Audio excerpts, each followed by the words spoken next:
আজ আপনাদের পড়ে শোনাতে চলেছি সমরেশ মজুমদারের অসামান্য কলমে প্রাণিত আনন্দ বেদনা রোমান্স নিয়ে অন্নভুবনের উপন্যাস সোনার শিকল। আজ শুনবেন উপন্যাসটির প্রথম পর্ব। 2 মাস আগের এক বিকেলে মন নরম হয়েছিল কামাল হোসেনের। ভাগ্নে মতিনের দিকে তাকিয়ে বলেছিলেন, আমি তোমাকে 100 বার বলেছি, আমার এমনিতেই লোক বেশি, চাকরি দিতে পারবো না। এই কথাটা কানে ঢোকে না কেন? মতিন মাথা নিচু করে দাঁড়িয়েছিল। আপনি ছাড়া ঢাকায় আর কোনো আত্মীয় নেই মামা। মা বলল, আর একবার যা, যদি কিছু হয়। কি হবে? তোমার বিদ্যে তো পাস গ্র্যাজুয়েট, রাস্তায় ঢিল মারলে একটা না একটা পাস গ্র্যাজুয়েটের গায়ে লাগবে। সিগারেটে লম্বা টান দিয়েছিলেন কামাল হোসেন। তারপর বলেছিলেন, আফটার অল তুমি আমার বোনের ছেলে। তোমার বাবা আসলে আমি দেখাই করতাম না। একটা লোক MA পরীক্ষায় ফার্স্ট ক্লাস পেয়েও গ্রামে গিয়ে স্কুল মাস্টারি করে আমার বোনের লাইফ নষ্ট করে দিয়েছে। ননসেন্স। কাল সকাল 10টায় বাংলা বাজারে আমার দোকানে এসো, দেখি কি করা যায়। সকাল 10টা? গলা শুকিয়ে গেল মতিনের। তখন ঘুম ভাঙে না নাকি? খিচিয়ে উঠলেন কামাল হোসেন। আগে আরিচা ঘাট খুলে 7টার সময়, নদী পার হয়ে বাস ধরে আসতে 2-2.5 ঘন্টা লেগে যায়। মতিন জানালো, তুমি আমার কাছে দেশ থেকে যাওয়া আসা করো নাকি? আগে হ্যাঁ। টাকা পাও কোথায়? টিকিটের দাম তো অনেক। আগে আমার এক বন্ধু বাসের কন্ট্রাক্টর, টাকা নেয় না। ঠিক আছে, এখনই বাংলা বাজারে চলে যাও, আমার দোকানে। ওখানে একটা ঘরে তক্তাপোশ আছে, ঘুমাতে পারবে। মা বাবাকে ফোন করে দিও। কামাল হোসেনের বাড়ি বনানীতে। তার সঙ্গে কোনো সম্পর্ক রাখতে চাননি মতিনের বাবা। তার মতে কামাল অসৎ লোক।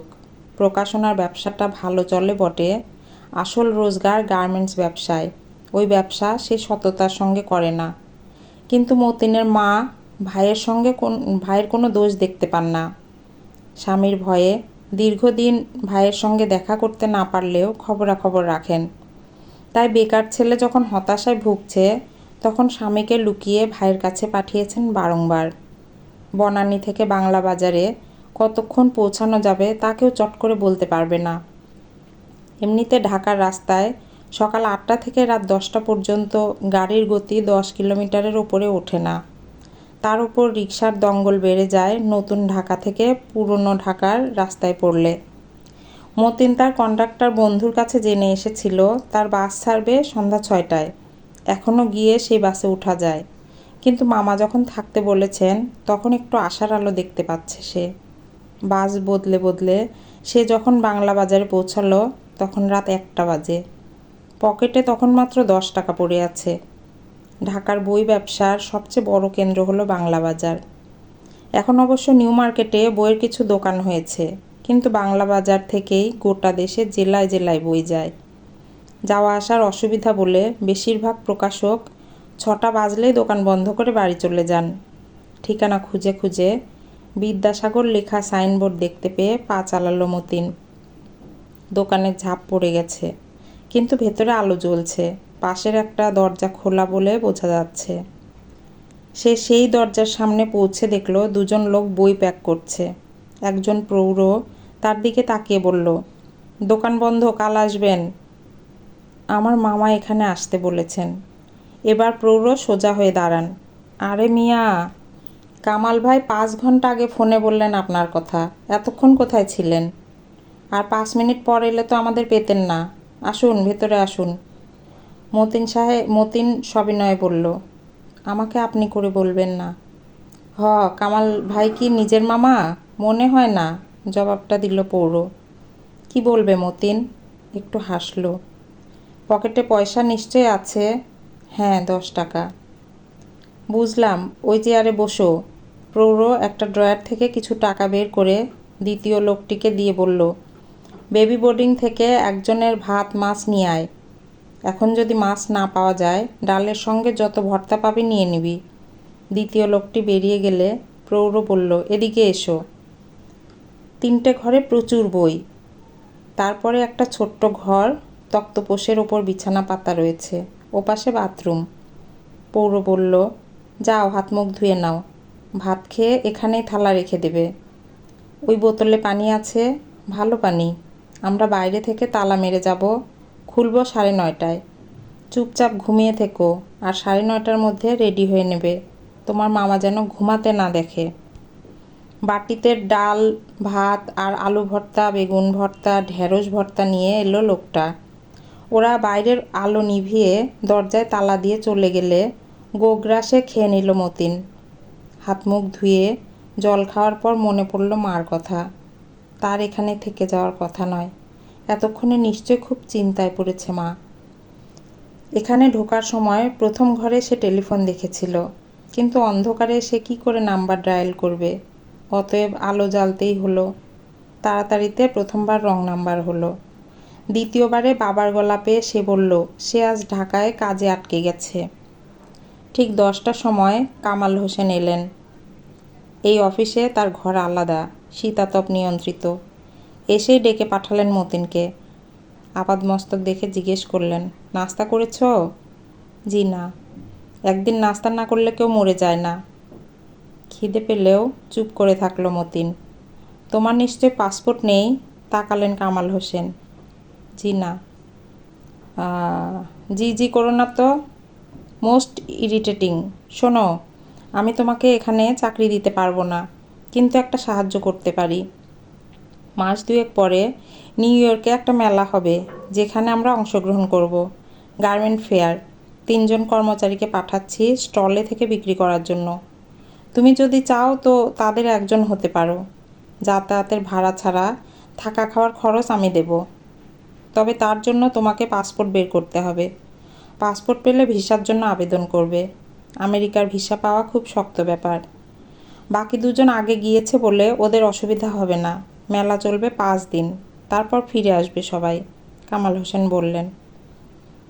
আপনি যা বলবেন। মতিন একটু আনন্দিত হচ্ছিল না। এটা কোনো চাকরি নয়। তারপরের ঘটনাগুলো দ্রুত ঘটে গেল। বাড়ি ফিরে মামার নির্দেশ মতো সব কাগজপত্র জোগাড় করে আবার ঢাকায় গিয়ে ফিরে এলো সে। আর কি আশ্চর্য ব্যাপার, 3 সপ্তাহের মধ্যে পাসপোর্টের বই এসে গেল তার দেশের বাড়ির ঠিকানায়। মাকে সব কথা খুলে বলেছিল মতিন। মা বলেছিলেন, নিশ্চয়ই ওখানে তুই কী রকম কাজ করছিস দেখে কামাল তোকে এখানে চাকরি দেবে। মন দিয়ে কাজ করিস। কিন্তু তখনই বাবাকে কিছু বলা হলো না। মায়ের ভয় হলো, জানলে বাবা প্রচণ্ড আপত্তি করবেন। ভিসার জন্য আবেদন করা হলো। মেলা কর্তৃপক্ষ 3জন কর্মচারীকে যোগ দেওয়ার অনুমতি দিয়েছেন বলে ভিসা পেতেও অসুবিধা হলো না। তবে যেদিন ভিসার ইন্টারভিউ হলো তার আগের দিন কামাল হোসেনের গার্মেন্ট ফ্যাক্টরিতে গিয়ে গার্মেন্ট সংক্রান্ত অনেক তথ্য জানতে হয়েছিল। তার কয়েকটা ভিসা অফিসার জানতে চাওয়ায় দিতে অসুবিধা হয়নি মতিনের। সাময়িক ভিসা। কামাল হোসেন বলেছিলেন যাওয়ার 2 দিন আগে এসে ঢাকায় থাকবে। মেলায় যেসব গার্মেন্ট বিক্রি হবে তা অনেক দিন আগেই জাহাজে পাঠিয়ে দেওয়া হয়েছে। কিন্তু তার মনে হচ্ছে মতিনের বিদেশে যাওয়ার উপযুক্ত পোশাক নেই। শেষ পর্যন্ত মা বাবাকে খবরটা দিলেন, কিন্তু কামাল হোসেনের নামটা বললেন না। কাগজে বিজ্ঞাপন দেখে আবেদন করেছিল মতিন, সুযোগটা পেয়ে গেছে। বাবা একটু গম্ভীর হলেন। কতদিনের জন্য যেতে হবে? 7 দিন। দেখো, ওখানে থেকে যেও না। এখন তো সবাই দেশ ছেড়ে বিদেশে গিয়ে বাসন ধুয়ে কুলিগিরি করে বড়লোক হওয়ার স্বপ্ন দেখছে। তুমি নিশ্চয় সেরকম কিছু করবে না। যাচ্ছ যাও, দেশটা দেখে এসো, বাবা বলেছিলেন। মা খুব খুশি হয়েছিলেন, বেরোবার সময় জড়িয়ে ধরেছিল, কিন্তু কান্নাকাটি করেনি। শুধু বলেছিল ওখানে গিয়ে যদি পারিস অন্তত একবার ফোন করিস। এই প্রথম বাড়ি ছেড়ে বাইরে যাওয়া, তার উপর বিদেশ। হঠাৎ মন খারাপ হওয়া শুরু হলো। তার গ্রামের বন্ধুরা খুব উৎসাহিত, কেউ কেউ ঈর্ষাকাতর। যারা ঢাকায় যাওয়া আসা করে তারা জানে চাইলে আমেরিকায় যাওয়ার ভিসা পাওয়া যায় না। যাওয়ার আগের বিকেলে ওদের সঙ্গে দেখা করতে গিয়েছিল সে। আনোয়ার বলল, তুই সত্যি আমেরিকায় যাচ্ছিস? বিশ্বাস করতে পারছি না। আমি মিথ্যে বলবো কেন? আমার চাচার ছেলে শওকত 10 বছর ধরে চেষ্টা করেও ভিসা পায়নি। কেন যাচ্ছে, কবে ফিরবে, কে খরচ দেবে, এসব প্রশ্নের উত্তরে খুশি হয় না ওরা, আনোয়ার বলল। ইমন মাথা নেড়েছিল। একেবারে সত্যি কথা, আমেরিকান ভিসা আছে, এরকম পাসপোর্টের দাম কত জানিস? 6-7 লক্ষ টাকা। আর তুই গেলি আর পেয়ে গেলি, তুই কোথাকার বাদশা বল? মতিন বলেছিল, আমি কিছু জানি না, মামাই ব্যবস্থা করে দিয়েছেন। মামার কর্মচারী হয়ে ওখানে যাচ্ছি গার্মেন্টস ফেয়ারে কাজ করতে, কয়েকদিনের জন্য। ও তাই বল, ফিরে এসে কি করবি? ইমন জিজ্ঞাসা করেছিল। এখনও জানি না, মাথা নেড়েছিল মতিন। মামা কি তোকে চাকরি দেবে এখানে? কিছু বলেনি। তাহলে ফিরিস না? তার মানে? চমকে উঠেছিল মতিন। ওর মুখের অবস্থা দেখে সবাই হো হো করে হেসেছিল। পাশের বাড়ির জাহাঙ্গীর চাচার সঙ্গে বাড়িতে ফেরার সময় দেখা হয়ে গেল। তিনি স্কুলের শিক্ষক। জিজ্ঞেস করেছিলেন, মতিন, তুমি শুনলাম আমেরিকায় যাচ্ছ? হ্যাঁ চাচা। বৈধ কাগজপত্র নিয়ে যাচ্ছ তো? হ্যাঁ চাচা। বাহ, শুনে ভালো লাগলো। সেদিন কাগজে পড়ছিলাম অনেকেই নাকি অবৈধভাবে সে দেশে যায়। জাহাজে খালাসির চাকরি নিয়ে সে দেশে পৌঁছে সমুদ্রে ঝাঁপ দিয়ে ডাঙায় ওঠে, কিন্তু আর দেশে ফিরতে পারে না। তারা ভাবে সে দেশে গেলে রাতারাতি বড়লোক হয়ে যাবে। $1 রোজগার করলে তো 70 টাকা হয়ে যাবে। বুঝলে মতিন, ওই টাকার জন্য সারা জীবনের স্বাধীনতা বিসর্জন দিয়ে ও দেশে চোরের মতো থাকতে হয়। অসুস্থ হলে চিকিৎসার সুযোগ পায় না। তুমি যে বৈধ কাগজ নিয়ে যাচ্ছ, তাতে লাভ এই যে বুক ফুলিয়ে দেশে ফিরতে পারবে। জাহাঙ্গীর চাচার কথার মধ্যেই ছুটিকে দেখা গেল বাড়ি ফিরতে। জাহাঙ্গীর চাচা তাকে বললেন, শুনেছিস মতিনের খবর? শুনব না কেন, গ্রামের সবাই তো শুনেছে। কবে যাওয়া হচ্ছে? কালই ঢাকায় যাব, ওখান থেকে কদিন পরে। কোন শহরে যাচ্ছ? New York. শোনামাত্র জাহাঙ্গীর চাচার দিকে তাকালো ছুটি। জাহাঙ্গীর চাচা বললেন, তোমরা কথা বলো, আমার একটা জরুরি কাজ আছে। তিনি চলে গেলে ছুটি বলল, তোমার কাছে একটা উপকার চাইব। আমি যদি পারি তাহলে নিশ্চয় করব। তোমাকে একটা ঠিকানা দেব, সেখানে গিয়ে একজনের সঙ্গে দেখা করে জিজ্ঞাসা করবে সে কখনো দেশে ফিরবে কিনা। আমি তো সেখানকার রাস্তাঘাট চিনি না, তবে কেউ যদি চিনিয়ে দেয় তাহলে নিশ্চয়ই বলতে পারি। কিন্তু ছুটির চোখ ছোট হলো। মতিন বলল, আমি কোথায় থাকবো আর তিনি কোথায় আছেন তাই তো জানি না। আমাকে পৌঁছে কাজ শুরু করতে হবে। মেলার স্টলে থাকতে হবে সকাল থেকে অনেক রাত পর্যন্ত। মেলা শেষ হলেই চলে আসব, ভিসার দিন শেষ হয়ে যাবে। ছুটি বলল, তাহলে থাক, এখান থেকে ফোন করতে অনেক টাকা লাগে। তবু করেছিলাম, কিন্তু সে তখন বাসায় ছিল না। যে ধরেছিল সে নিশ্চয়ই তাকে আমার ফোনের কথা বলেছিল। 3টি চিঠি দিয়েছি, উত্তর পাইনি। পেলে তোমায় বলতাম নাকি? মতিনের খেয়াল হলো, আমি তো ওকে টেলিফোন করে বলতে পারি মেলায় এসে আমার সঙ্গে দেখা করতে। উনি এলে প্রশ্নটা জিজ্ঞেস করব। হাসি ফুটল ছুটির মুখে। বাহ, এই সহজ কথাটা আমার মনেই আসেনি। দাঁড়াও, আমি ওর নাম, ঠিকানা, ফোন নম্বর লিখে এনে দিচ্ছি। 2 মিনিটের মধ্যে এনে দিয়েছিল ছুটি। নামটা পড়ে চিনতে পারল না মতিন। ছুটির দিকে তাকাতে সে বলল, তুমি চিনবে না। আমি যখন নানির বাড়িতে 2 বছর আগে গিয়েছিলাম তখন আলাপ হয়েছিল। মিরপুরে আমার নানি থাকে। মুখে লালচে রং লাগলো ছুটির। সে আপত্তি করা সত্ত্বেও মা টিনের সুটকেসের সঙ্গে একটা ছোট্ট বিছানা শতরঞ্জিতে মুড়ে বেঁধে দিয়েছিল। সেই বিছানার ভেতরে বাবার পুরনো অলস্টার ঢুকিয়ে দিয়েছে, বলেছিল, এখনও নতুন আছে, ব্যবহার করে না তো, তুই নিয়ে যা, পড়লেই আমাদের কথা মনে পড়বে। শুনে বাবা হো হো করে হেসেছিলেন। মা অবাক হয়ে জিজ্ঞেস করেছিল, এত হাসির কি হয়েছে? এখন সেখানে গরমকাল, আমাদের ফাল্গুন মাসের মতো গরম। ফাল্গুনে কি আমরা গরম জামা গায়ে চড়াই? আর থাকবে তো মাত্র 7 দিন, ওটা নিয়ে যাওয়া আসায় সার হবে। হোক, মা বলেছিল, কখন কি কাজে লাগে কে বলতে পারে। বাবা জিজ্ঞাসা করেছিলেন, তুমি যে যাচ্ছ হাতে টাকা পয়সা কিছু দিয়েছে? মাথা নেড়েছিল মতিন। না। দেখো, বিদেশে নিয়ে গিয়ে কাজ করিয়ে খালি হাতে ফিরিয়ে না দেয়। রাস্তাঘাটে 10-20 টাকা সঙ্গে না রাখলে চলে। তুমি যাওয়ার আগে চেয়ে নেবে, বাবা উপদেশ দিয়েছিলেন। মা বলেছিল, চাইলে যদি বলে ওখানে যাওয়ার পরে দেব। তাহলে কি বলবে, যাব না? তার চেয়ে তুমি ওর হাতে কিছু দিয়ে দাও। নিশ্চয়ই দিতে পারি, কিন্তু তা ওর কাজে লাগবে না, বাবা বলেছিলেন। কেন? মা বুঝতে পারল না। আমেরিকায় বাংলাদেশের টাকা কেউ নেবে না, ওখানে ডলার চলে। আমি ডলার কোথায় পাবো যে দেব? মতিনের মনে পড়ল ঢাকার রাস্তায় সে দোকানের উপর লেখা দেখেছে টাকার বদলে বিদেশি মুদ্রা দেওয়া হয়। কথাটা জানাতে বাবা মাথা নাড়লেন। তারপর আলমারি খুলে গুনে গুনে টাকা দিয়ে বললেন, সংসার খরচের টাকা থেকে দিলাম, বুঝে সুঝে খরচ করবে। মা বলল, যদি তোর হাতে শেষ পর্যন্ত কিছু টাকা এর থেকে বেঁচে যায় তাহলে ছোট্ট একটা বিলাতি সেন্ট আনিস তো, আমার খুব শখ। মতিন মাথা নেড়ে হ্যাঁ বলেছিল। ঢাকার মুদ্রা বিনিময় দোকানের কর্মী বাবার দেওয়া টাকা গোনার পর বলল, $9.20 পাবেন। পাসপোর্ট দেখি। কামাল সাহেবের ম্যানেজার দুদিন ধরে মতিনকে পাখি পড়ার মতো করে বোঝালেন গার্মেন্টসের স্টলে বসে কি কি কাজ করতে হবে। তাকে সতর্ক করে দেওয়া হলো, সাহেব মেমরা স্টলে এলে সে যেন কথা না বলে। যা বলার তা বাকি দুজন বলবে, ওরা ইতিমধ্যে কাজটা করে অভিজ্ঞ হয়ে গেছে। কামাল সাহেবের একজন লোক তাকে নিয়ে গেল মিরপুরে।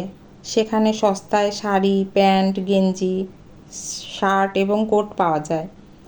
মাপ নিয়ে দোকানদার বলল, আমার দোকানের মাল নিয়ে কেউ যদি বলে মরা সাহেবের গন্ধ আছে, তাহলে আমি তার জুতো মুখে নিয়ে হাঁটব। মতিনের সন্দেহ হলেও মুখে কিছু বলল না। পোশাকগুলো এমন ঝকঝকে চেহারার যে পুরনো বলেই মনে হয় না। যাওয়ার দিন কামাল সাহেব তার চেম্বারে ডেকে পাঠালেন। বললেন, বসো। মতিন বসল।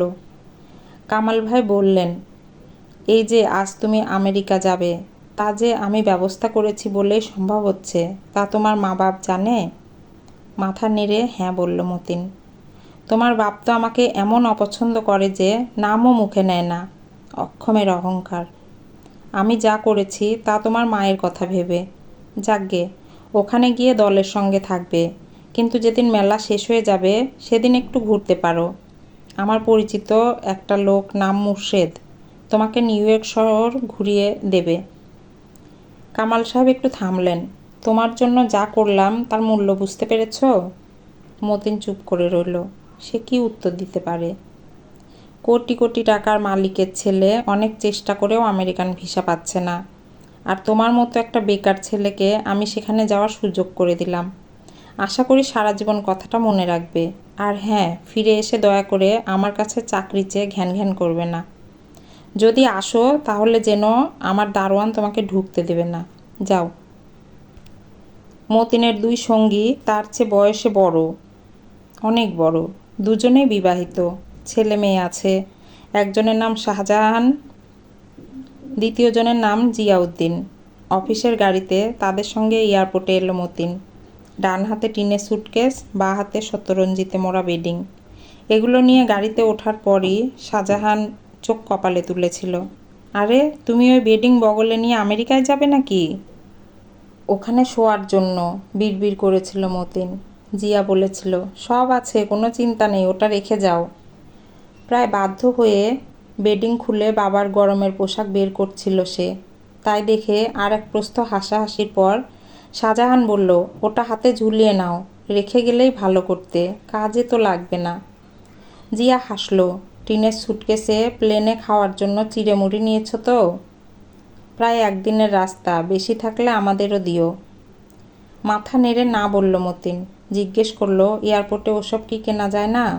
দুজনে হেসে উঠল। বলল, আমরা কি ট্রেনে যাচ্ছি যে খাবার নিতে হবে? প্লেনে এত খাবার দেবে যে তুমি খেতেই পারবে না। গাড়িটা যখন এয়ারপোর্টের গেটের দিকে এগোচ্ছিল তখন একটা লম্বা লাইন দেখতে পেল মতিন। বেশিরভাগ ছেলের বয়স 21-22-এর বেশি নয়। পরনে শার্ট আর পাজামা। কেউ কেউ জিন্স পরে থাকলেও তা বেশ সস্তার, তা বোঝা যাচ্ছে। ওদের হাতে সস্তার সুটকেস আর শতরঞ্জির বেডিং। এরা কোথায় যাচ্ছে? জিয়া বলল, সবাই মিডল ইস্টে যাচ্ছে চাকরি করতে। যা মাইনে পাবে তার অর্ধেক দালাল নিয়ে নেবে। দেশে কবে ফিরতে পারবে তার ঠিক নেই, কিন্তু এখানকার বাসার লোকের রোজগার বাড়বে। বোর্ডিং কার্ড নিয়ে শাহজাহান তাদের একটা ফর্ম দিল, ভরে নাও। ফর্মের একদিকে বাংলা, অন্যদিকে ইংরেজি। দেখে দেখে যা জানতে চায় তা লেখার পর দুটো জায়গায় আটকে গেল মতিন। 1, কি কাজে যাচ্ছে। 2, সেখানে যাচ্ছে, সেখানকার ঠিকানা। শাহজাহান ঝটপট লিখে দিল। ইমিগ্রেশনে পাসপোর্ট দেওয়ার পর অফিসার একবার তাকে দেখে আমেরিকার ভিসাটা ভালো করে পরীক্ষা করে ছাপ মারলেন বেশ জোরে, কিন্তু তাকে কোনো প্রশ্ন করলেন না। ওরা বিশাল হলঘরে এসে নানা ধরনের দোকান দেখতে পেল। তারপর লম্বা করিডোরের গায়ে নাম্বার লাগানো পরপর গেট। একটা গেটের সামনে বিভিন্ন বয়সী মানুষের লাইন দাঁড়িয়ে আছে। দেখলে বোঝা যায় ওরা গ্রাম থেকে এসেছে। কারো কারো চুল থেকে তেল গড়িয়ে আসছে কানের পাশ দিয়ে। মতিন লক্ষ্য করল প্রত্যেকেই গম্ভীর মুখে দাঁড়িয়ে আছে কাগজপত্র আর ব্যাগ হাতে নিয়ে। জিয়া বলল, তুমি এখানে দাঁড়াও, আমি বিড়ি খেয়ে আসি। এখানে খাওয়া যাবে না। এখানে খাওয়া যাবে না? বাপস, সোজা জেলে পাঠিয়ে দেবে, প্লেনেও খাওয়া চলবে না। আসছি। ওরা চলে গেলে মতিন চারপাশে তাকালো। সে বাংলাদেশে রয়েছে, কিন্তু এখানকার সঙ্গে তার কোনো মিল নেই। গ্রাম থেকে ঢাকায় এলে প্রথম প্রথম যে চমক জাগত সেটাও ম্লান হয়ে গেল এখানে এসে। স্বপ্নের মতো মনে হচ্ছিল। সামনের লাইনের সবশেষ রোগা চেহারার যে ছেলেটি দাঁড়িয়েছিল তার দিকে তাকিয়ে হাসল মতিন। ছেলেটি কোনো সাড়া দিল না।